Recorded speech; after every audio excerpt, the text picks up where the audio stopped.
So we're talking about the Giants and Jets practice here. And of course, anytime the Giants do anything right now, there's two guys who become automatic stories.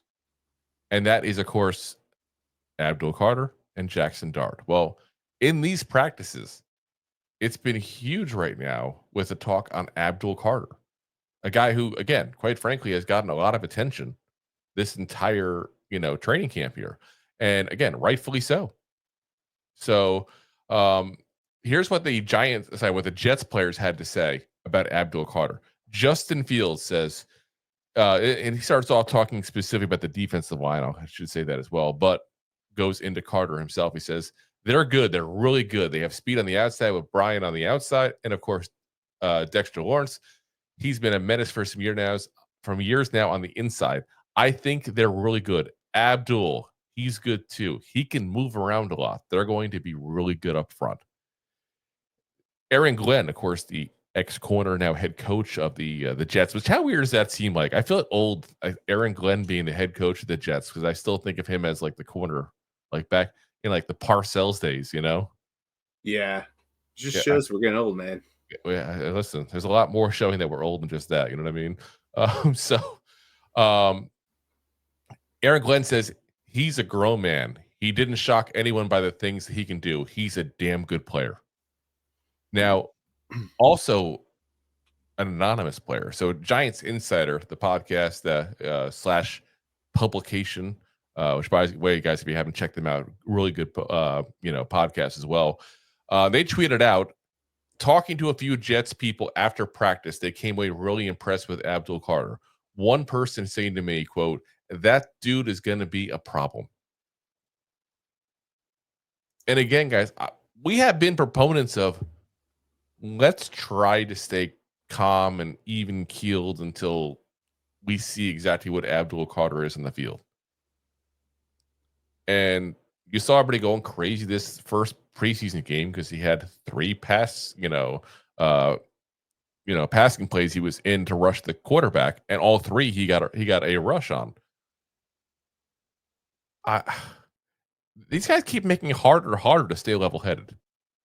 Like, at what point do we just go full on in and go, you know what, screw it, he is next Lawrence Taylor? Like, I'm gonna drink the Kool-Aid. right. Putting that styrofoam hat on. Let's go. Again, it's not probable, guys. It's not probable, but it's not impossible. No, yeah. But come on, let the guy just play. Let him be his own player. Yes.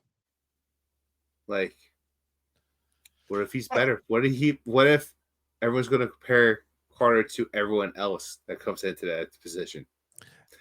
You're just now you put him down as LT because he could be better. Just let him be him. If he's better than LT, I'll be extremely happy. I'm just saying, point blank. I think you'll be saying a little more than just extremely happy. Yeah, yeah. I'll go ahead and get a jersey tomorrow if that's the case. But yeah, it's just, I don't know. Like I said, it gets harder and harder. I feel like it's not even like we don't know the exact scenarios where these quotes came from. Don't get me wrong, but I feel like sometimes I read these quotes and I'm like, I wish I knew the question being asked to know the context, because I feel like reporters are going out of their way to ask people about him because he's a story. And it means a totally different thing to somebody going out of their way to saying, you know what, yeah, we had a good practice with the Giants today. By the way, Abdul Carter looked absolutely freaking amazing. There's a big difference between that and saying, how did Abdul Carter look? Oh, he looked great, just like we expected.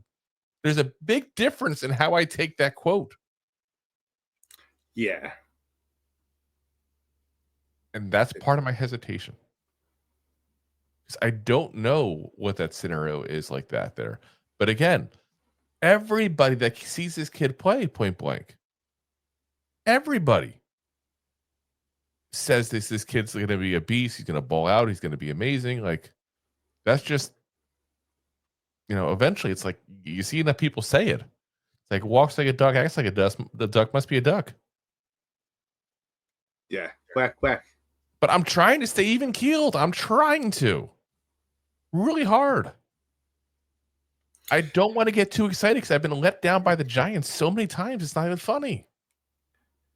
it's hard. It's like one of those things you really have to be disciplined and just like kind of put your head down and not listen to the hype, because it's very easy to listen to hype about Abdul Carter. Like, listen, we all bought the hype. Like, let's go back a couple years ago, let's say 6-7 years ago, and we're all sitting at a Friday's bar, maybe not. And First off, I never go to a Friday's bar. And well, when it has it, it's a little different, but that's besides the point. Anyway, you're sitting there and you're with your friends, and you're like, "Oh, $6 pick, and it's Daniel Jones." You're like, "Oh, he's supposed to be the next Eli Madden. Let's go." I don't think anybody was hyped for that pick. That's what I'm trying to say. Like, let's timber it down, like, because everyone said what the F, but then you're like, "Oh, he's next right," and we're getting hyped on. Let's be real. What happened there?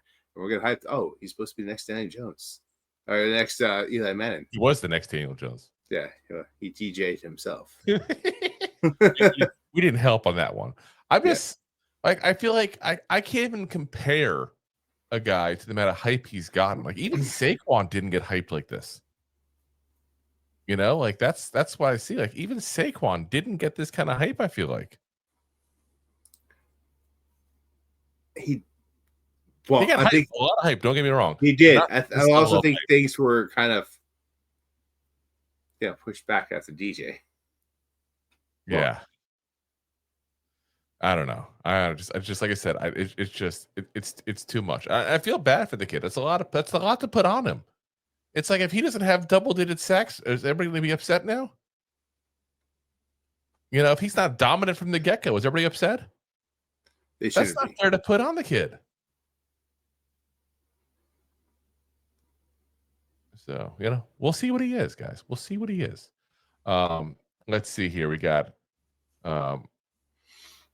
I'll let you handle this one, Rob, because Jay asked you specifically. He knows that I know nothing in UFC. He says, "Rob, who wins the UFC fight this weekend for the belt?" Dude, you got to respect that Russian nation over there. Of course, what's his face? Khabib's cousin dominates that fight. Yeah, it's going to be a good card, but like it's. I have such mixed feelings on it, because like Khabib was a great fighter, wasn't the most fun to watch, and that's exactly what comes out of his camp.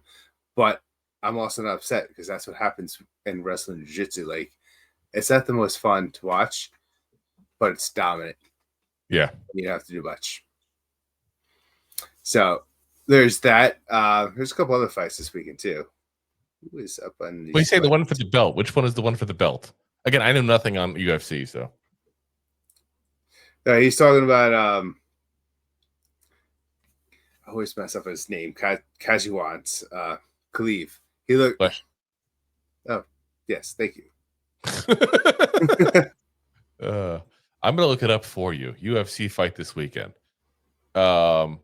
Is it the middleweight fight we're talking about? Yeah. Okay, so I'm gonna try to pronounce this one. Drushis Duplessis and Kamzat Chimrev. Chimov. Anyway, I was close. Anyway, so fun fact though, when you go down to the lower weights on the Saturday fights, you go to the flyweight. Kai from Japan actually trained at Renzo Gracie, where I was trained jiu-jitsu a few years back before he went. Kai Ashikara. Yeah, the blonde-haired Japanese guy. There we go. That's what. Yeah, he's like a blonde-haired Japanese guy. Yeah. Yeah. Okay. He trained in some Gracie academies. So like I said, I know nothing on this stuff. Absolutely nothing. It was like a catch-22, because I also had like 60 pounds on him at the time. So it's like the train away. It's like a stalemate. It's like, all right, he's talented, but he's also like very light. Wrestling sometimes though too, just to kind of teach a different angle for a wrestler. Because I used to wrestle people different weight classes and stuff all the time too. Oh no, definitely for him too. And it's also anyone that trains jiu-jitsu knows, like, the smallest guys that are the highest belts are pretty much the most badass in the room because like there's nothing you can do besides technique to win every single fight. So like big guys like you, Drew, have leverage. Big guys like me Yep. have the weight, drop it on. Small guys that are fighting at 135 have nothing but technique. They're the Yeah. best guys out there to ask Oh yeah. for advice. They're tacticians. Oh, they're assassins. Yes. They're assassins. All right. So no Mets, no Nets, no Jets. What's up, fellas? What's up? What up? And Deb loves the name there. Doesn't take a genius to figure out what episode that he's talking about: Yankees, Knicks, and Giants. No, there's always. I also thought it should be a rhyming name for a hockey team too. Like we need a, like, it should be like an et of some kind. Well, maybe we should get the Winnipeg Jets. How confusing that be? What team are you a fan of? The New York Jets? Which one? Is there still Winnipeg Jets? It's just like how much I don't even watch NHL anymore. They're still there. It's just crazy to me, like how much shuffling of different sports leagues have done to make fans at different areas, especially New York market. Like there literally was at a time where gyms were out there, not just like the guy named Jim, but the Jets honor the Mets because that's where he came from on the island. Yeah. And then it was like Yankee, Giants, Yankees, and Rangers. But come from New Jersey, I'm a Giants, Mets, and Devils fan. Yeah, that's how it was in my family. So, Jay says no Mets, no Jets. Feels like I'm at a pub crawl, seeing the same people in different places. Giants fans chat crawl. We should listen. We should do that. That'd be hilarious one day. Do like a pub crawl. Do like a pub crawl. Get a bunch of content creators together. We do a pub crawl together. Be fun. Either in person or even just on YouTube. We crawl to people's channels. That would be kind of fun. I would enjoy that actually. I think that'd be fun. Chat roulette pub style. Yeah, just move from room to room. Deb says, do you guys ever hear from John Anderson? He was a regular and just disappeared. Occasionally he pops Junior. in. Yeah.